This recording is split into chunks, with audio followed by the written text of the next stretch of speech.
speak to you. When Messiah comes to take us home, may His praise be found in you.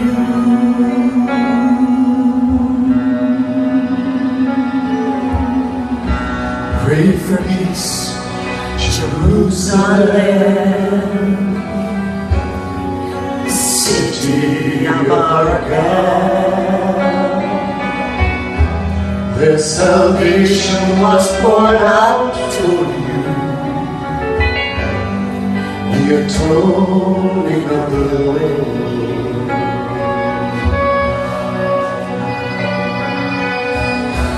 Once your streets filled with joy, branches raised up high, shouting, blessed be the Holy One, Yeshua Adonai. Shalom, shalom, Jerusalem, peace be to you. When Messiah comes to take us home, may His praise be found in you.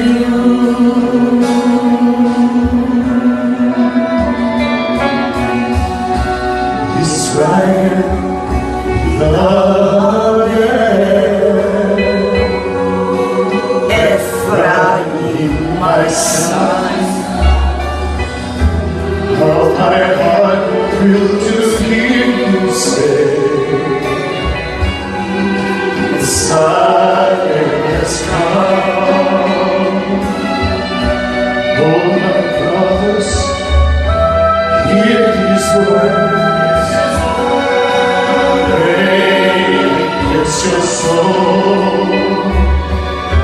Turn again to worship Adonai.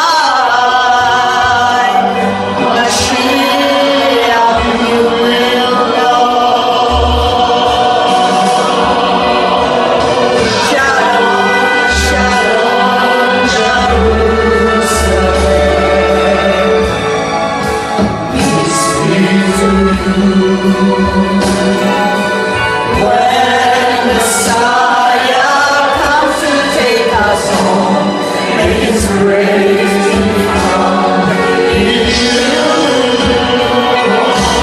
Shalom, shalom, Jerusalem, peace be to you.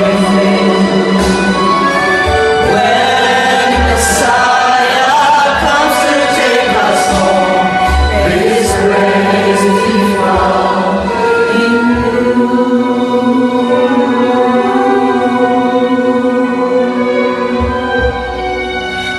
May His praise be found in you.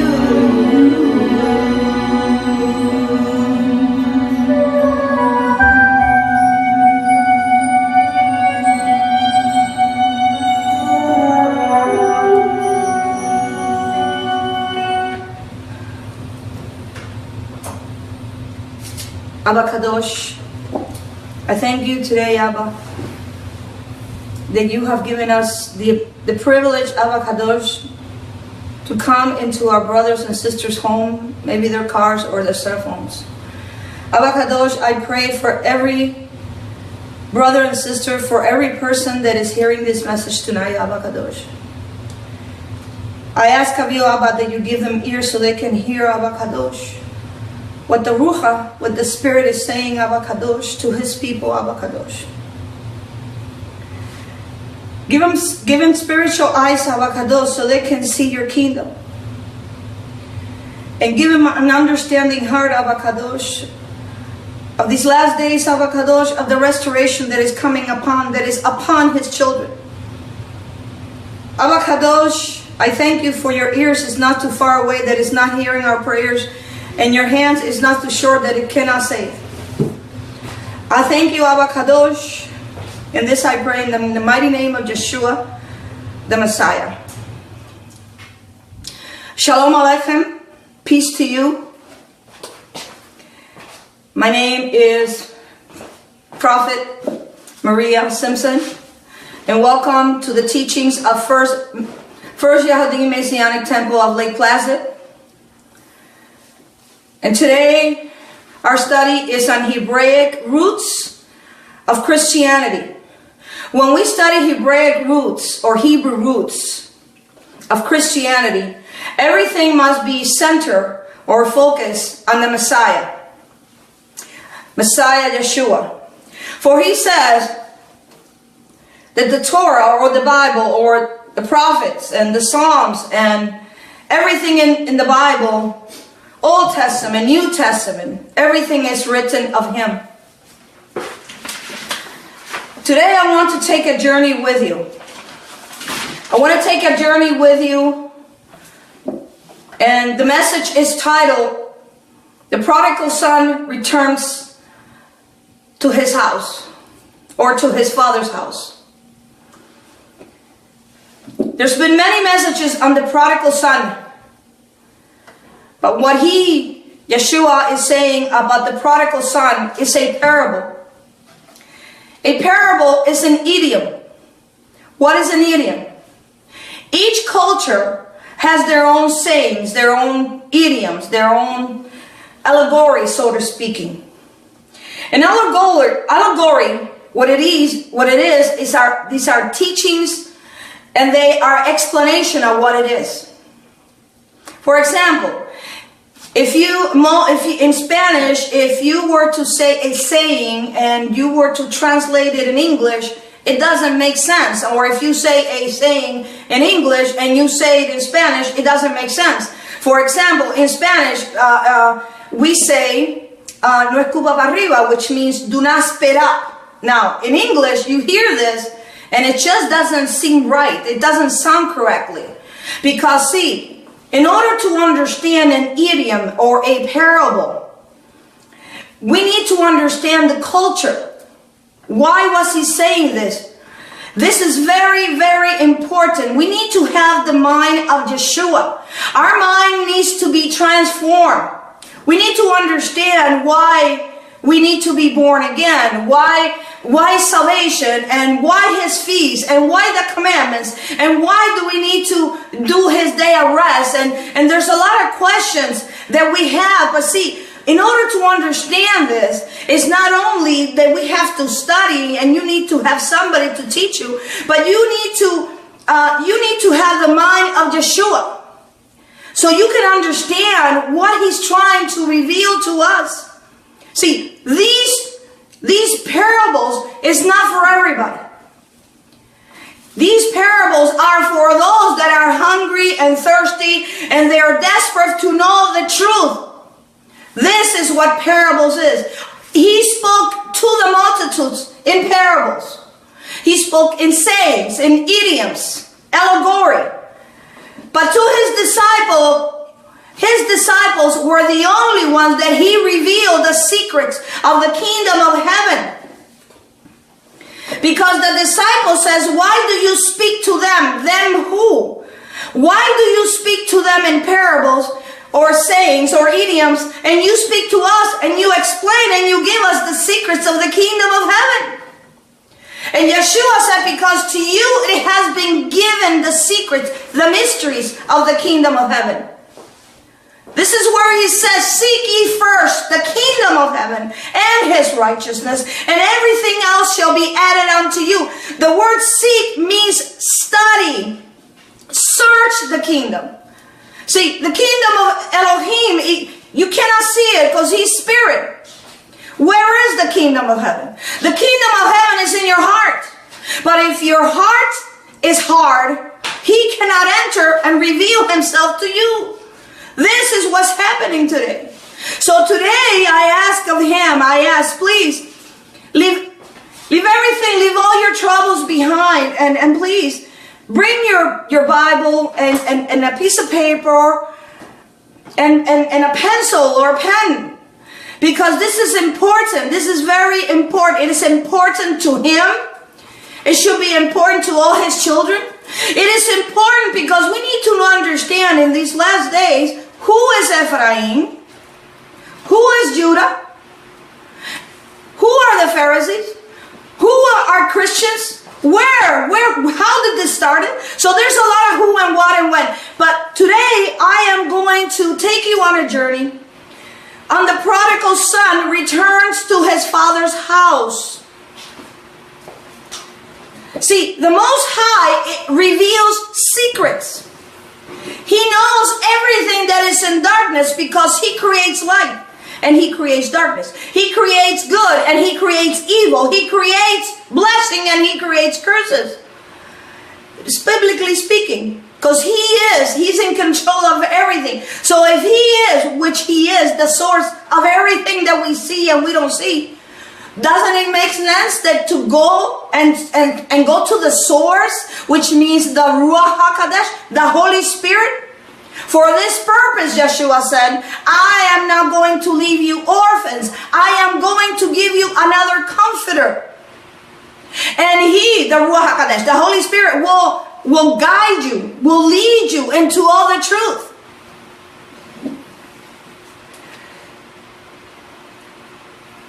See, the Most High will not do anything. He will not do anything until he reveals his secret to his prophet, the servant, his prophet. And you can find this in Amos chapter 3 verse 7. He will not do anything until he reveals his secret, what he's about to do to his servants, the prophets. Now, in the parable of the prodigal son, in Luke chapter 15, we need to go in the prodigal son on Luke chapter 15 with a Hebraic mindset. Yeshua's mindset.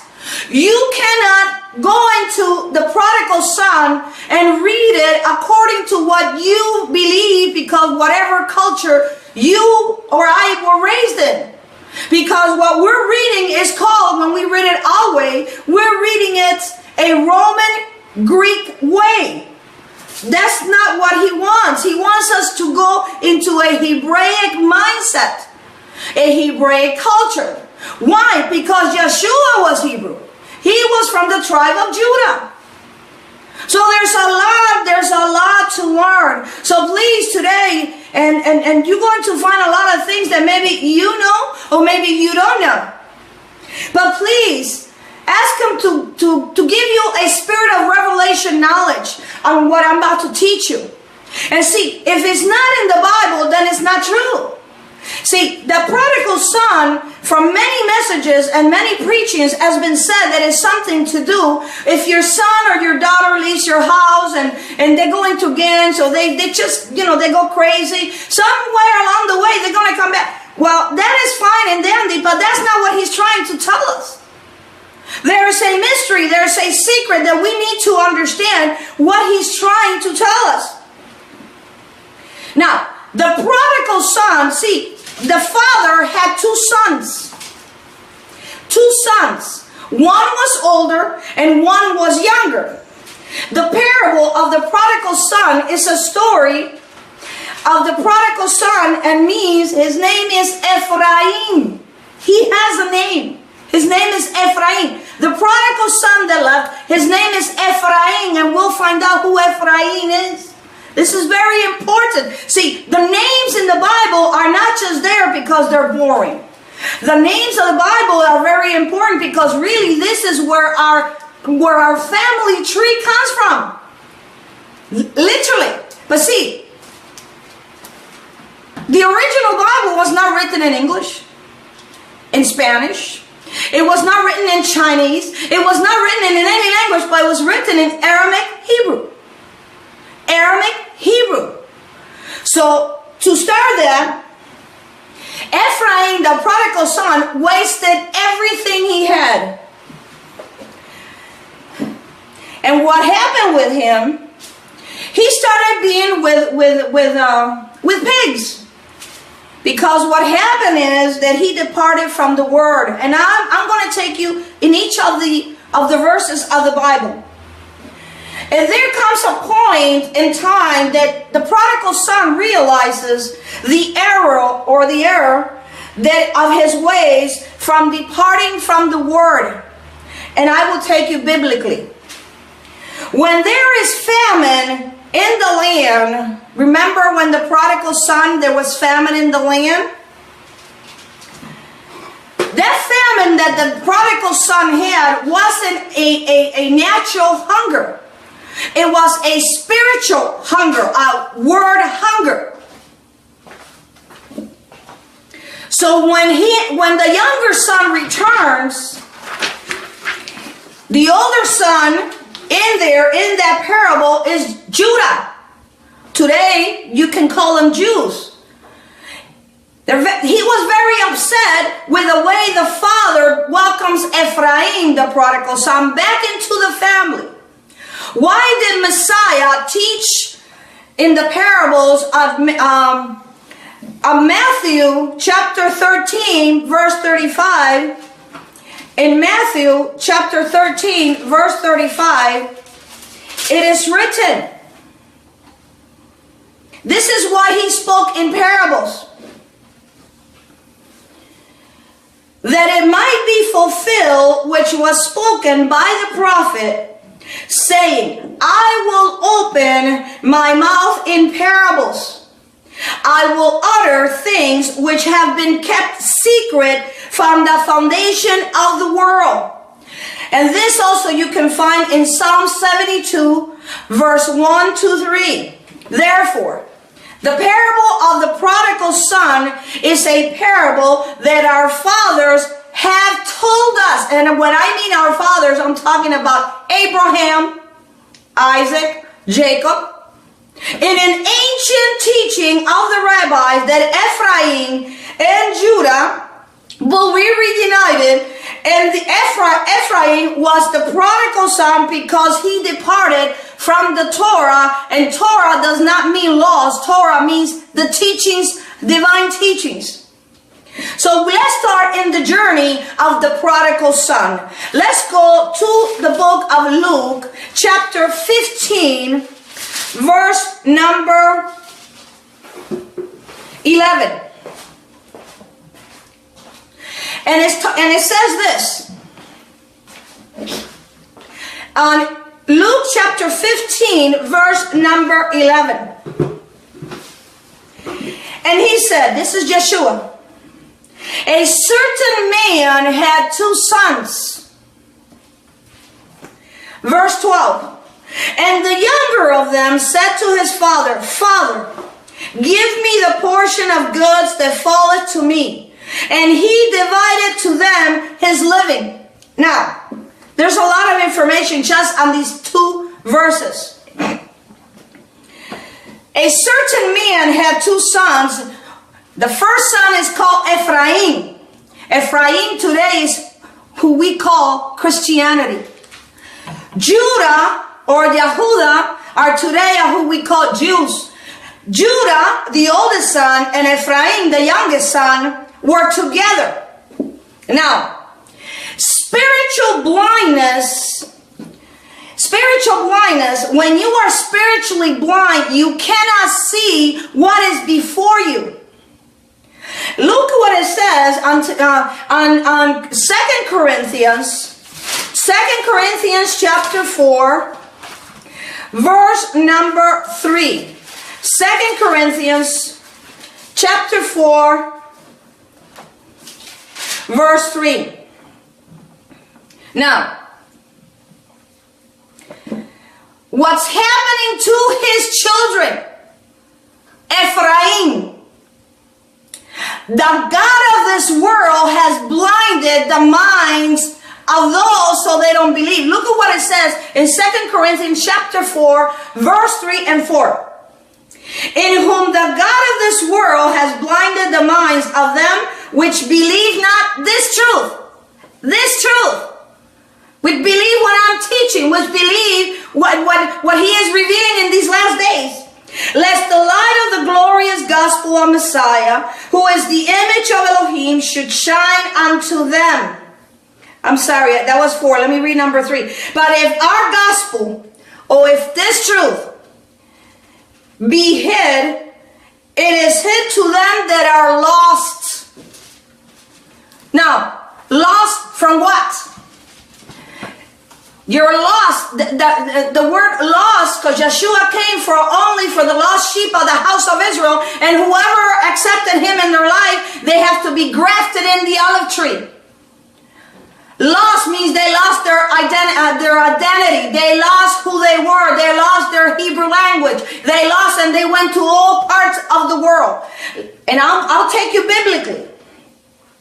Now, look at what the younger son, let's go back to Luke chapter 15, verse number 12. The younger son says to his father, give me the portions of good that belong to me. This is Luke chapter 15, verse number 12. Now, look at this. So, look at what the father did. In right there on verse number 12 of Luke 15, verse 12.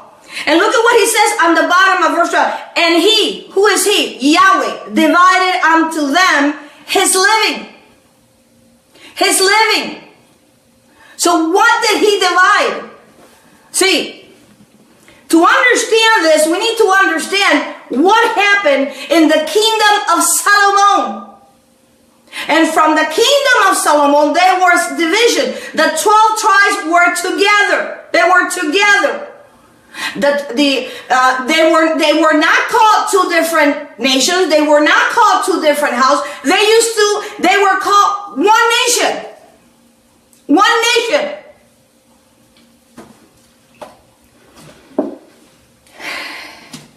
So what did the Most High divide? The inheritance of Judah and Ephraim was divided. Right there. That's what it means. It was divided. What does that mean? Ephraim, which is the youngest son, which is the firstborn, even though he's the youngest son, was given birthrights.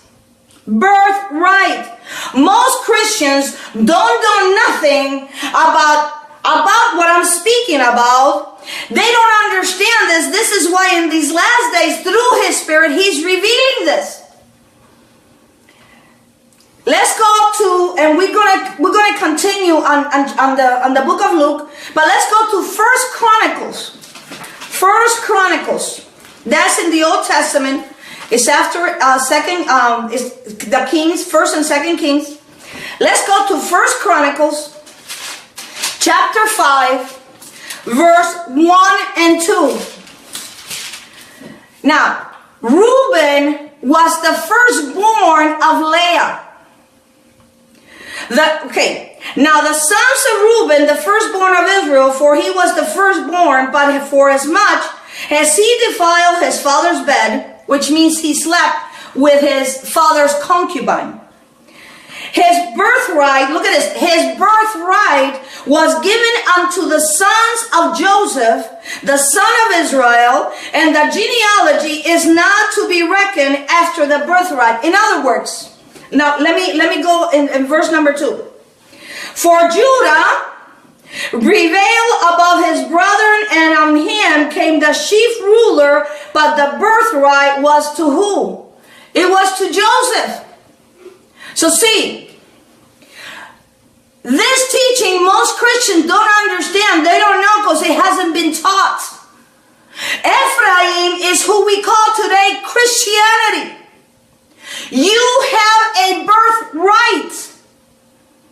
But what has happened? We have lost our identity. We have lost our culture. We have lost Hebrew roots. We have lost a lot of things. This is what he is restoring in these last days. This was told to the 12 tribes from Abraham, from Isaac, and from Jacob. And if you and I are the seed of Abraham, that means we are the genealogy. We are the generation from that seed. Let's go. What happened in Solomon's kingdom? See, Solomon did not ask for riches because he was born in wealth. He was the son of David. David was the second king of Israel. The only thing he asked was wisdom. See, it's not a wisdom that we learn in school. It's a wisdom that only comes from the Torah. It's the wisdom that teaches you what it means to do the commandments. He says, give me wisdom. And Yahweh says, I will give you wisdom as long as you keep my commandments, my statutes, and as long as the 12 tribes are together. I'm not only going to give you wisdom, I am going to give you wealth. Why did he say this?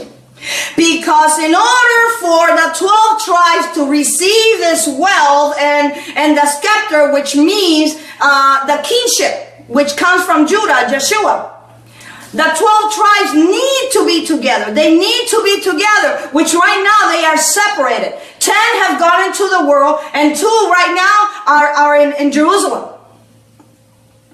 Now, because of the sin of Solomon, that what he married were 700 wives, and he had 300 concubines, but all these women, none of them were Hebrew. All of them were Baal worshippers. They were women that used to worship the sun and the moon. So what happened was that Solomon's heart got hard and actually went against Yahweh to praise these false gods. So there was a division. Look at what it says on 1 Kings. So you need to know this. 1 Kings chapter 11. 1 Kings chapter 11 verse 4. Now, why do you need to know this? Well, the reason you need to know this because today you have received Yeshua in your heart, and you have to know what is born again, what is salvation. It's grace, and grace has always existed even from the beginning, because Noah had grace, Abraham grace, David had grace. So it's a lot of things that why did you accept? Why nations and nations have accepted Yeshua? Why? Well, this is why. So he's calling his sheep because those two nations, those two kingdoms need to be together. And look at what it says on 1 Kings chapter 11, verse 4. Look at verse 3.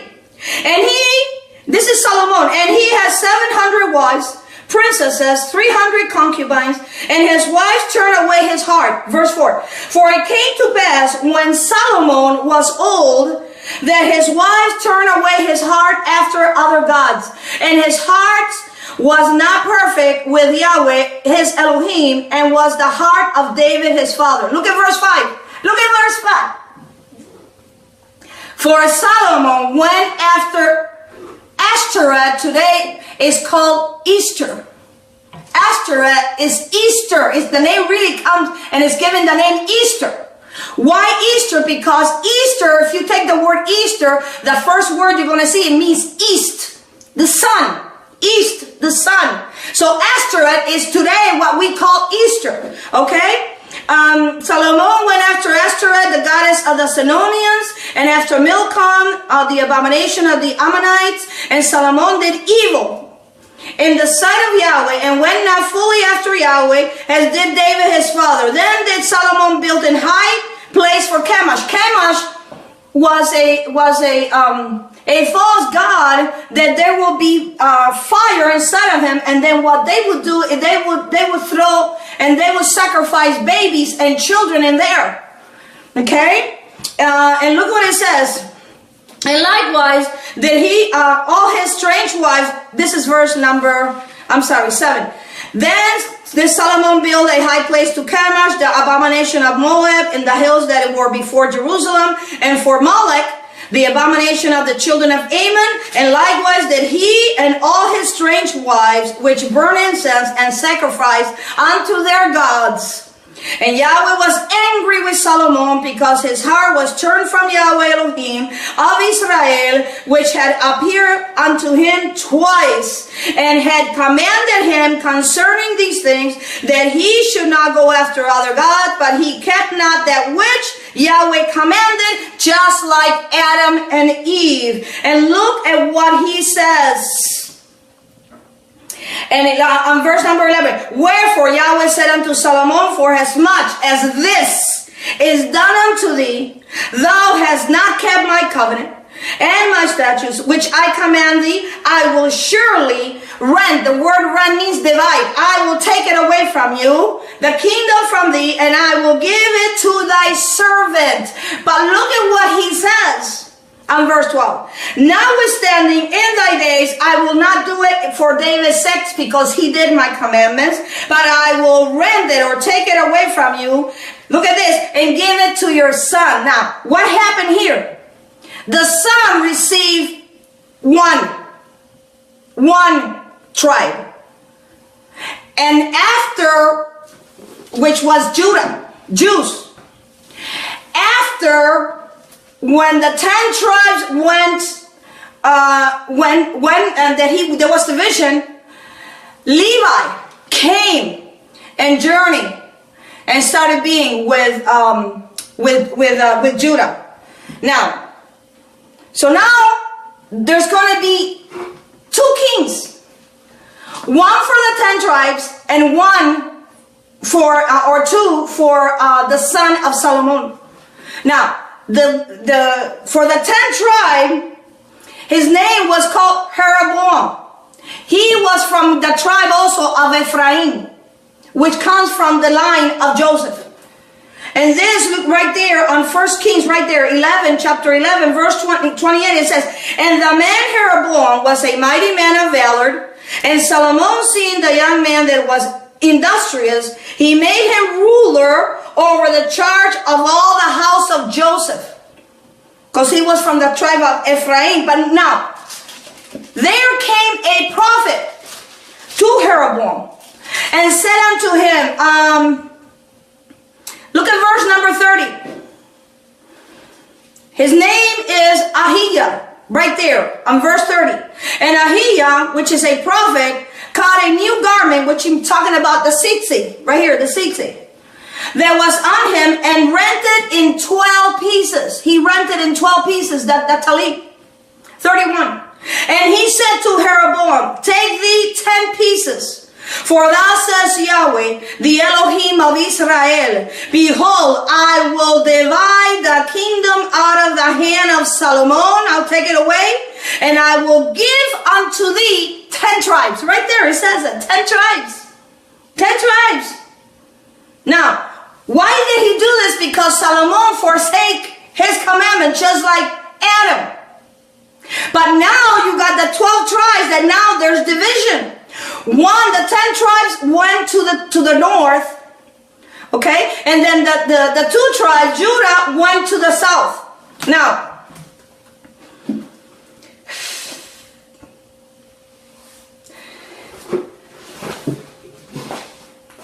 Israel, do you remember what Yahweh said unto Abraham? Do you remember when Abraham was called? See, this is this is why the names are very important.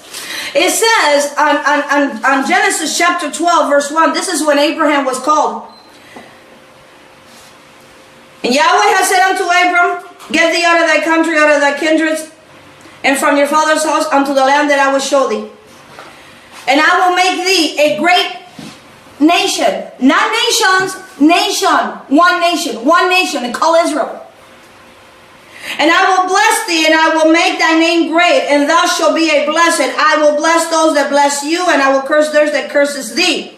And look at what he says. And in thee, which means the seed of Isaac, in thee, Yeshua, shall all the families of the earth be blessed. The word there, blessed, means obey. Obey. All the families of the earth. What all the families of the earth? The biggest religion today is not Muslim, it is Christianity. Because we have gone all over the world.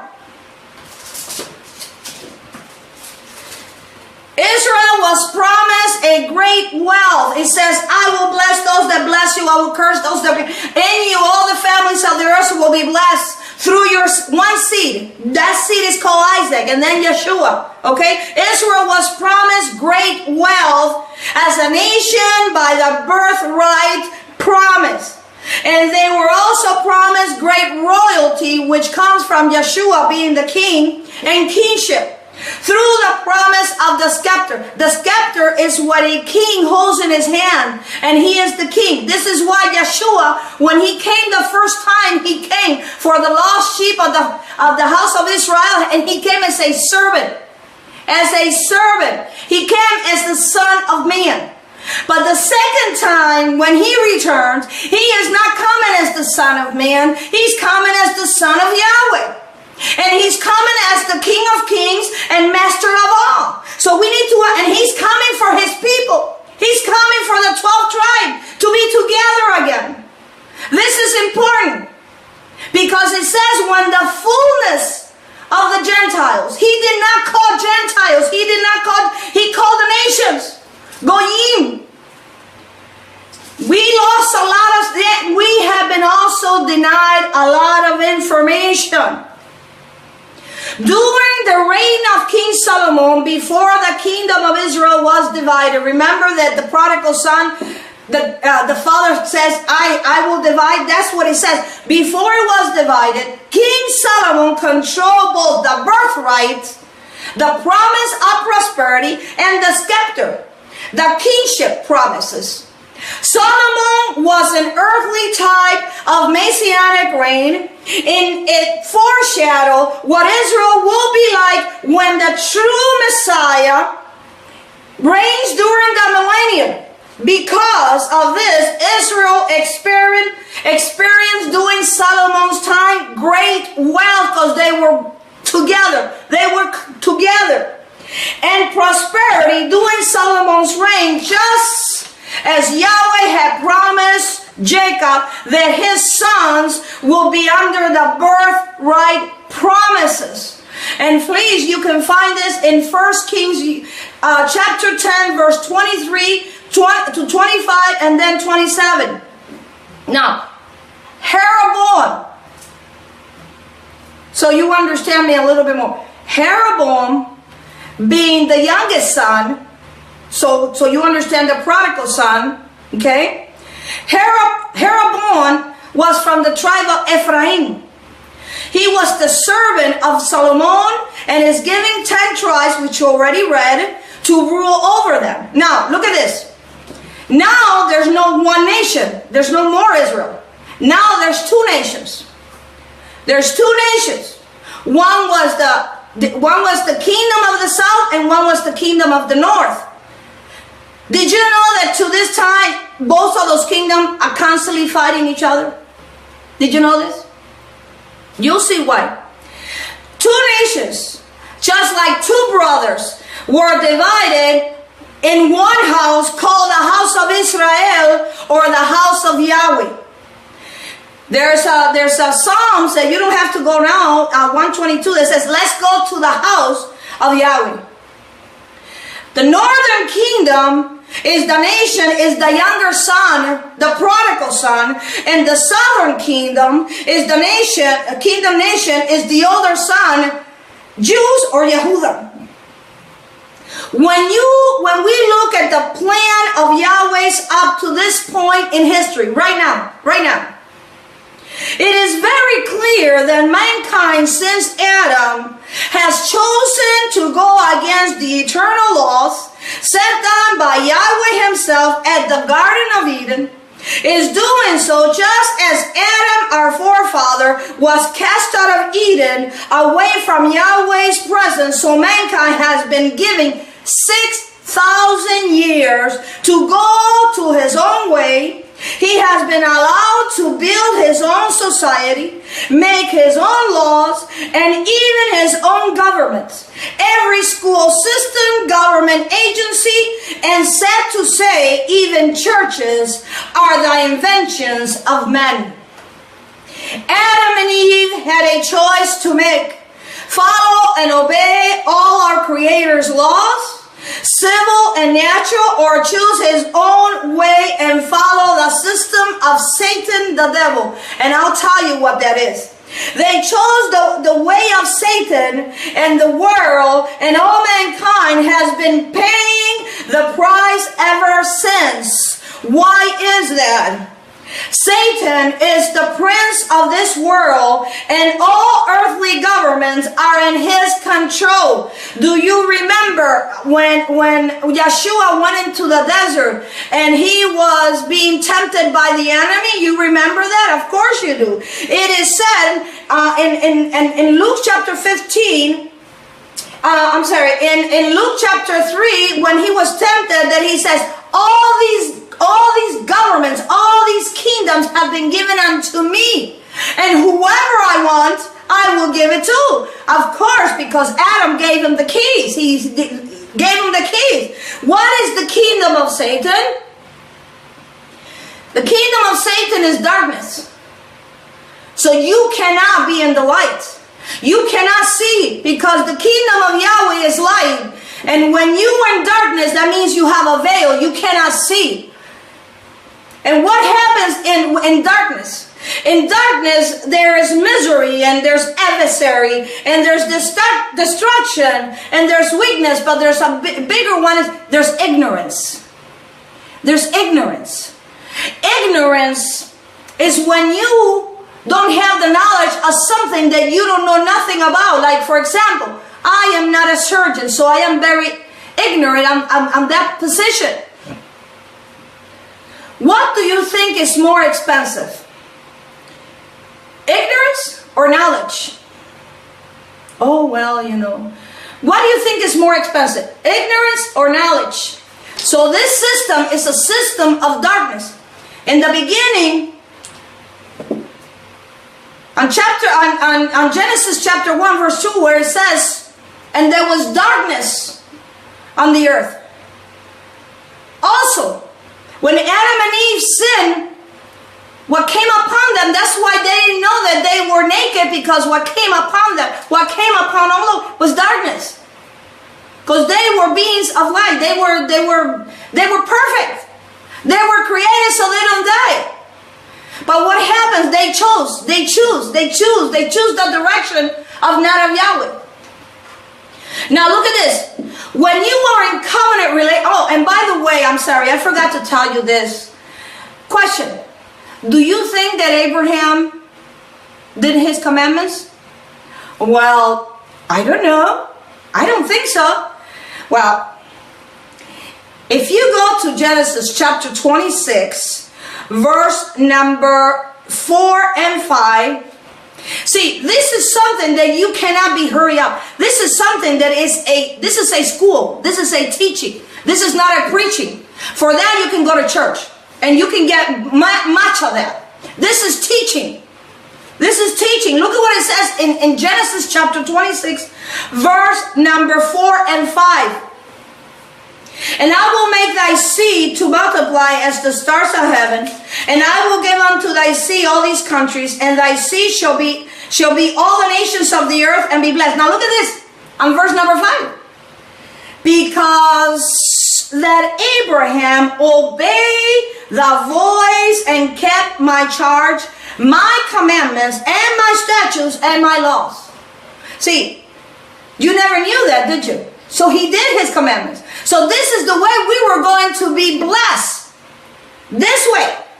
Because it says in Deuteronomy, Deuteronomy chapter 28 verse 1, it says, if you hear the voice of Yahweh today, and you obey diligently to everything he says, to all his commandments, all these blessings will come upon you.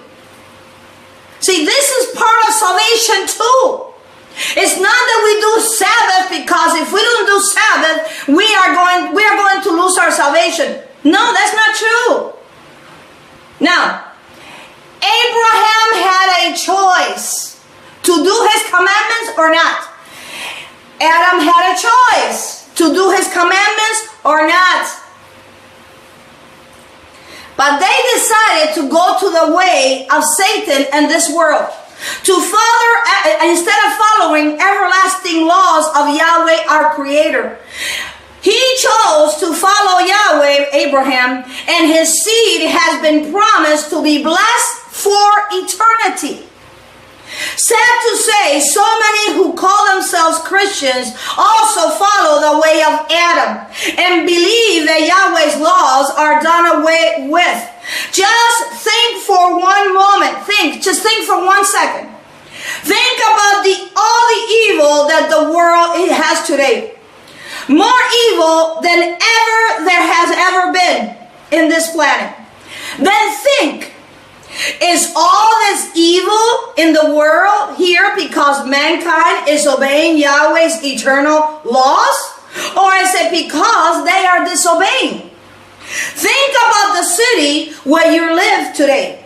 And think about how that city will be if everyone in that city only obey one of the 10 commandments, such as thou shalt not steal. There will be no kidnapping, no robberies on homes. Price will be much cheaper due to no increase of goods due to stolen merchandise. And there will be no locks on any doors. Now, does that sound like slavery or freedom? Satan has deceived most of Christianity today into believing that our Heavenly Father's laws bring bondage instead of freedom. When Yeshua the Messiah returns, he will establish Yahweh's laws over all the earth, beginning at Jerusalem. You can find this in Micah chapter 4, verse 1 and 2. Now, let's go back to the prodigal son on Luke chapter 15, verse number 13. Luke 15, and look at what it says. On Luke 15, verse 13 and 14.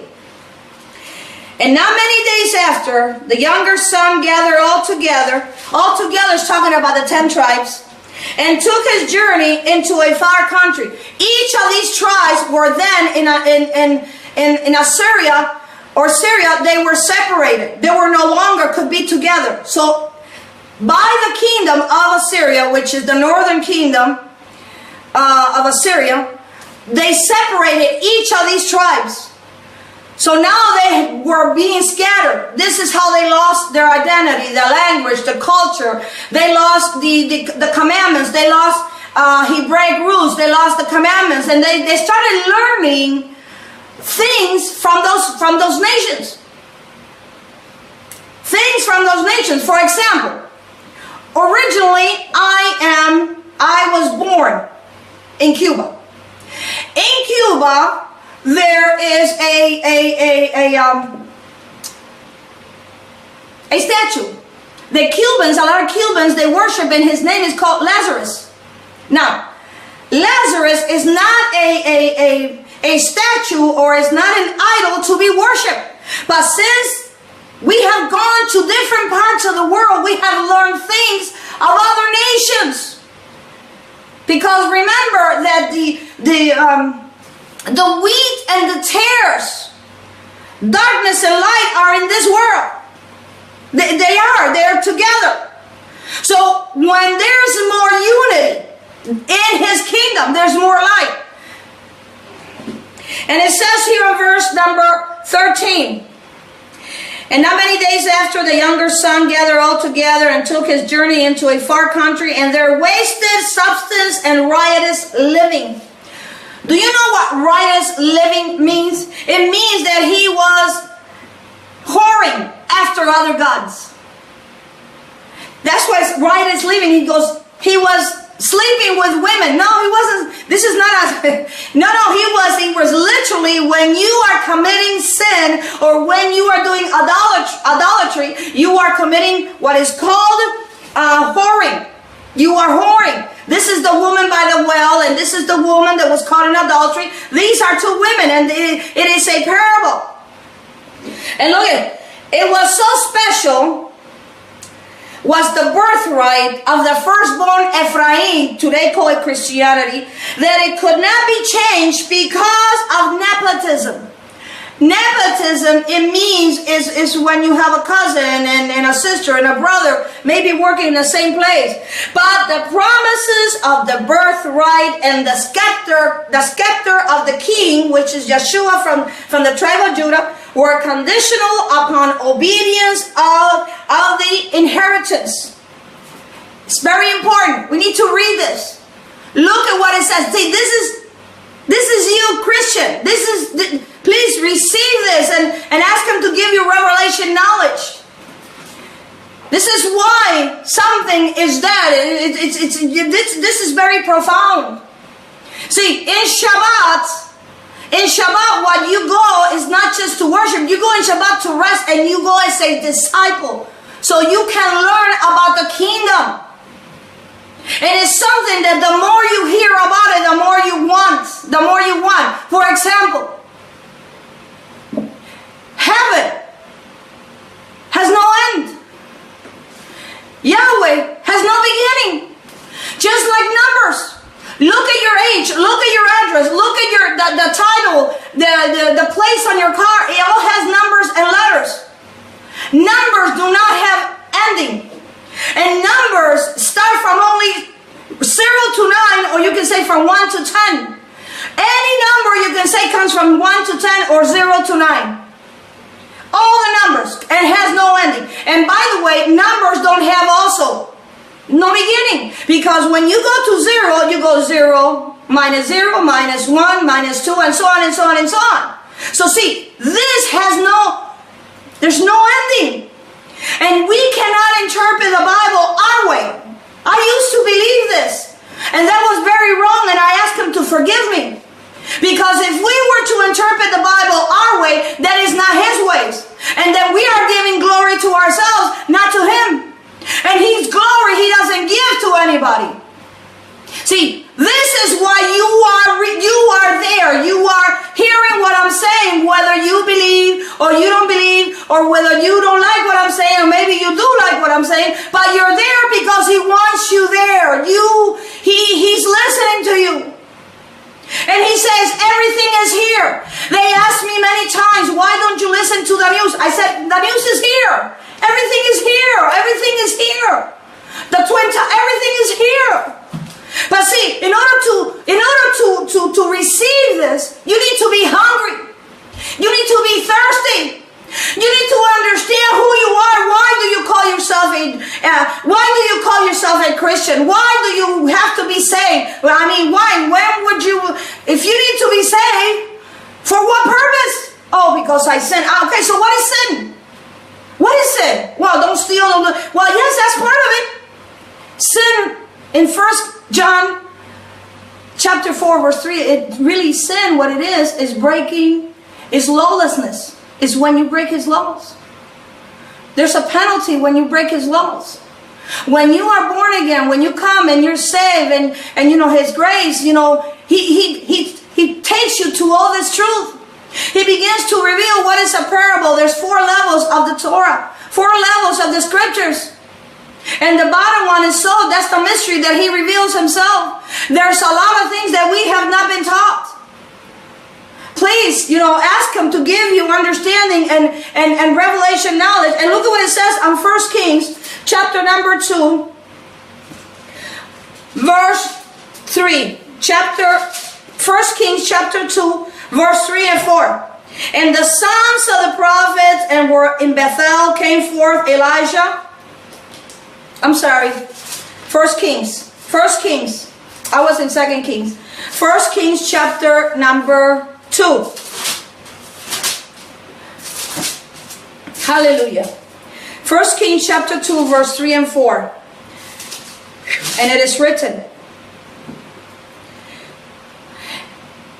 And keep the charge of Yahweh thy Elohim, and walk in his ways, to keep his statutes and his commandments, and his judgments, and his testimonies, as it is written in the law of Moses, that thou mayest prosper in all that you do, and whatsoever thou turnest thyself, that Yahweh may continue his word which he spoke concerning me, saying, and thy children take heed to their way, to walk before me in truth with all their heart, with all their souls, that there shall not fail, they will not fail me, says he, a man on the throne of Israel. It's talking about kingship.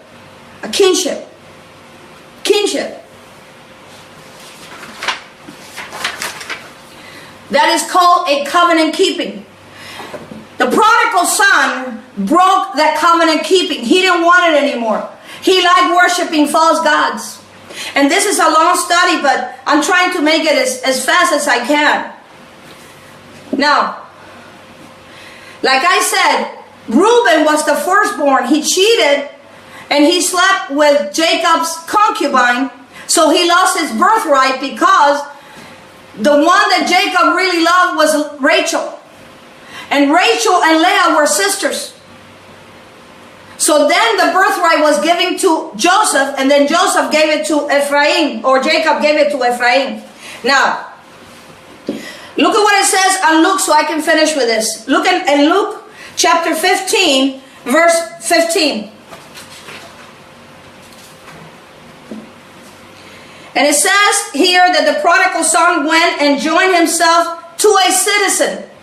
We have become citizens of countries because we have gone all over different places, learning different strange religion and different ways of worshiping and things.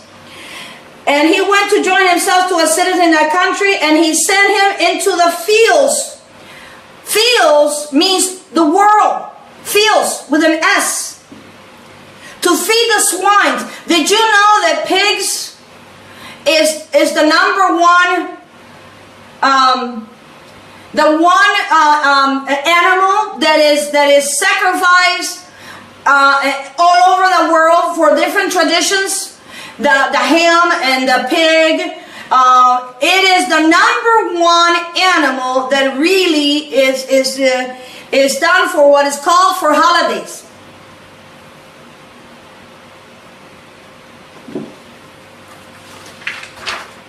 So he too learned how to do this. In 1 Corinthians chapter 6 verse 19 it is written, what? It says, know that what you are joined to as a harlot, you become one body. For two, he says, shall be one flesh. What does this mean? The prodigal son left and he spent everything on riotous living. He became a harlot. He became a harlot. What that means is he was worshiping and he was idolizing false gods. Because he left the true Elohim, or God of Israel. See, many, they love God. And you do with all your heart, with all your, you do. But many do not know who the Elohim or the God of Israel is. What is his purpose? He had two sons. The God of Israel told Hosea, the book of Hosea, to marry a whore, to symbolize the whoredom of the northern kingdom called Ephraim Christianity. Well,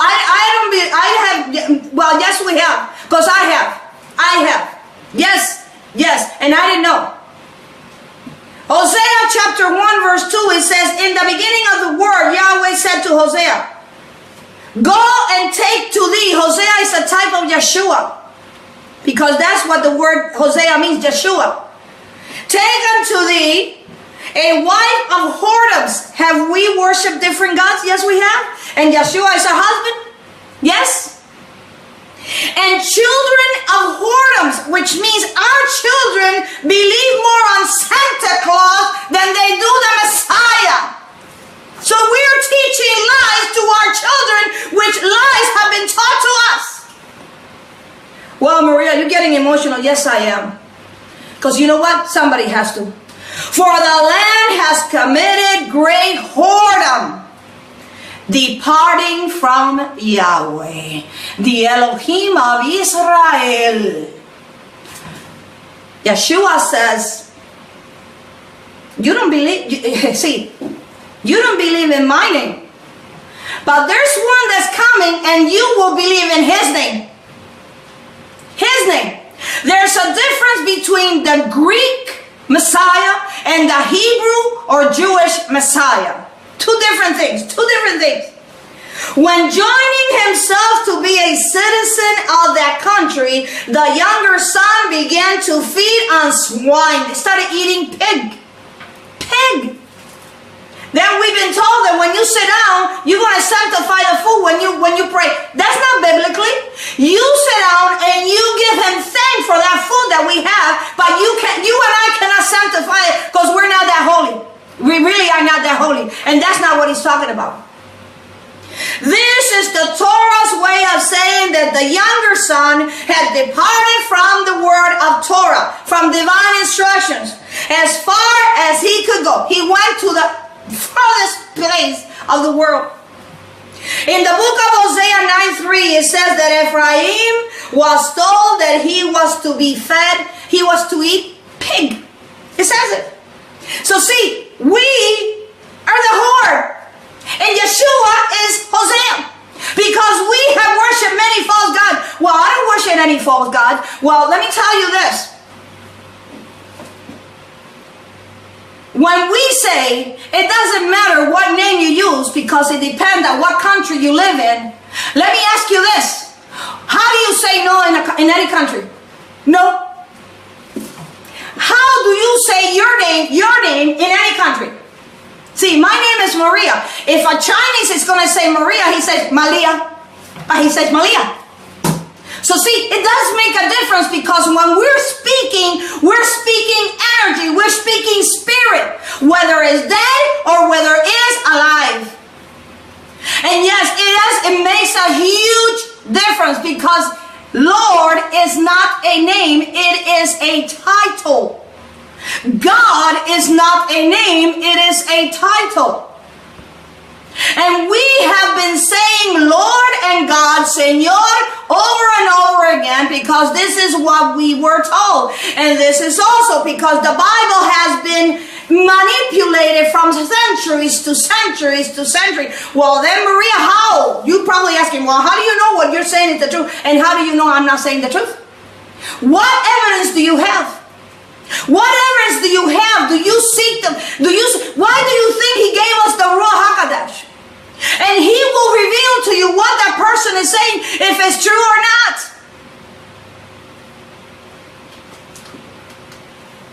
It says in Hosea, and I already said it, they shall dwell in Yahweh's land.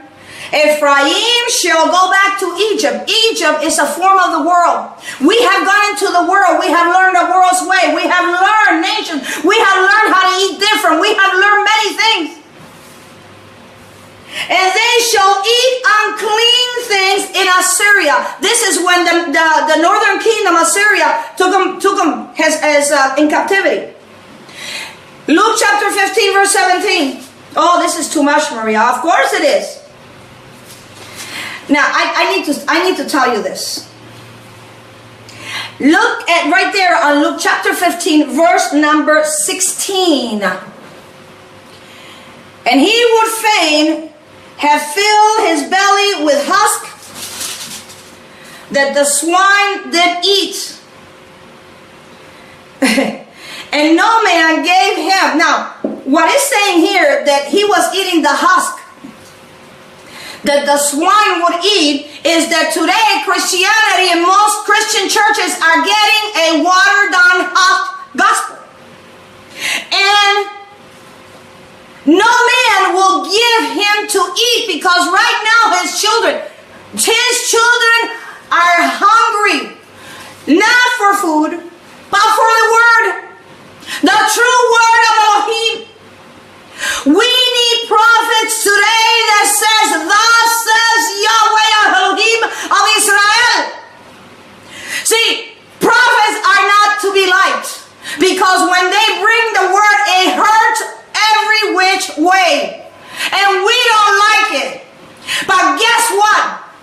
You will learn the truth. And the truth will make you free. And the lies will keep you always in bondage. And look at verse 17. And when he came to himself. See, this is when we understand who we are. See, the younger son came to himself and said, how many hired servants the father have bread? The word bread is not natural food. It's bread from heaven, manna.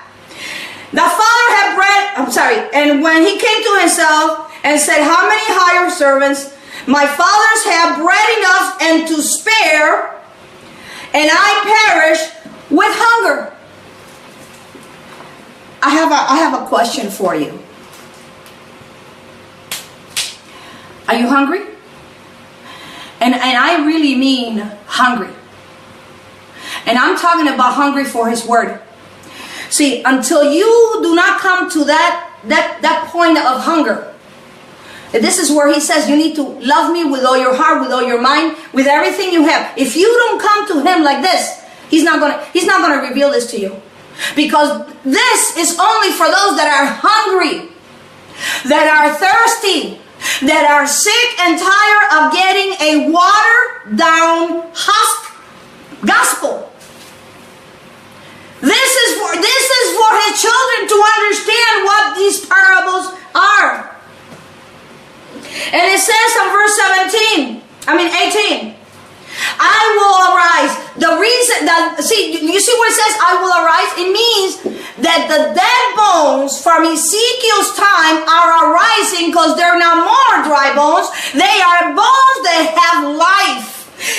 I will arise. It means there is a movement. There is in Spanish is avivamiento, which means there is a fire that is going on to go to my father. See, he says his father. Now he understands that his father's name is not Lord. Now he can say Abba, Abba. He knows his father's house.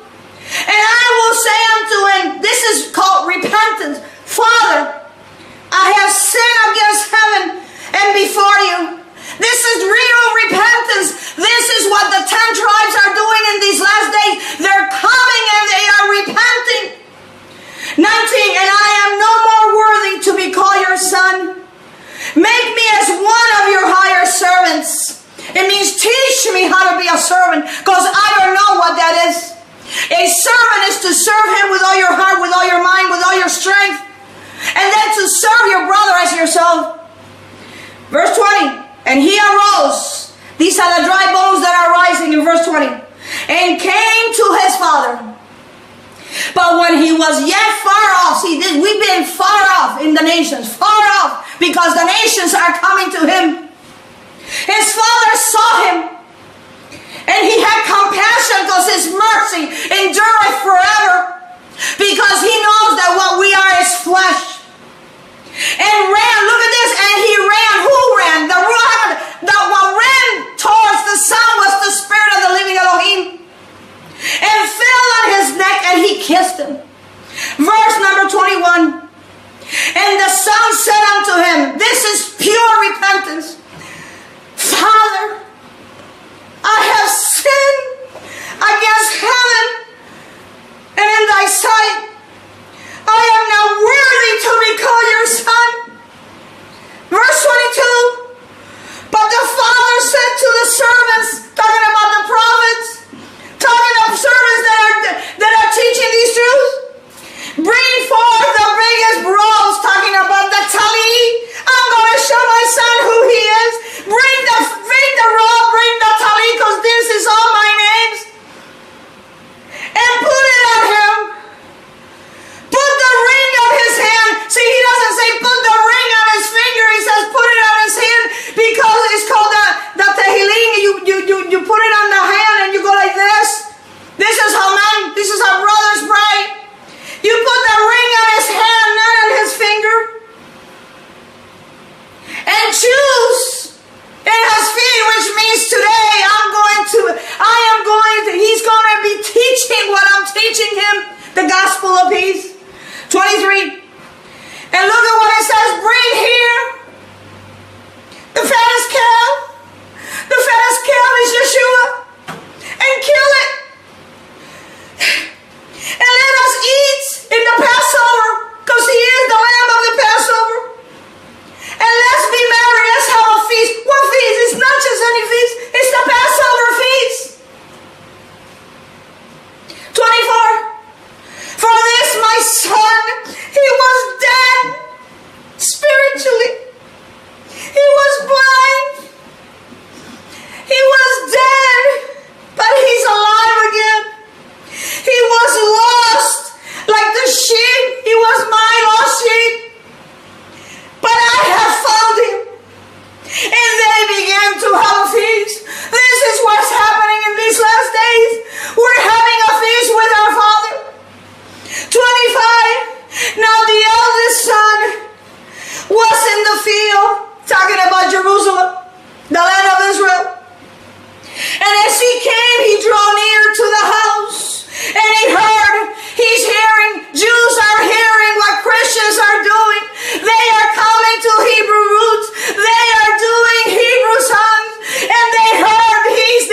servants said unto him, thy brother Ephraim was lost, he came, and thy father has killed the fattest calf, is Yeshua, because he has received him safe and sound. Verse 28. The older brother was very angry because now there's jealousy. But prophetically speaking, it says that Judah is going to be jealous when we come to the truth. And he was angry, the oldest brother. And he wasn't going to go in the feast with his younger brother. Therefore came his father out and entreated him. 29. And he answering, saying to his father, look, these many years do I serve you in the commandments. I serve you as the commandments and the Torah. Neither do I transgress at thy commandment. And yet you never gave me a kid that I make feasts with my friends. He didn't say his brother. He says you didn't even give me a goat because they have not accepted Yeshua, but they will. So he's saying here, because he says you didn't even give me a kid, talking about Yeshua, so I can have a feast with my friends, not with my brothers. But as soon as, now he's saying, look at what, verse number 30, the oldest son is saying to the father, as soon as thy son, not my brother, thy son was come, which has devoured the living in harlots with many false idols and many false gods, thou hast killed for him the fattest calf called Yeshua HaMashiach. 31. And he said unto him, son, from the time of the division of Solomon's kingdom, I have always been with you, because you kept my commandments. And whatever I have is yours. 32. But it was meet, it was right that I will make feasts, my feast, my feast, my feast, and be glad. For this thy brother, Ephraim, Christianity, I come into this truth. They were dead to this truth, and now they're alive again. They were lost, but they have been found. Brothers and sisters, ask the Most High, please, and I said this last time, don't believe what I'm saying. Take it into prayer and ask Him to give you revelation knowledge. With this I close. Thank you. Thank you for being and inviting us. First Yahudin Messianic Temple of Lake Placid. And with this, I finish.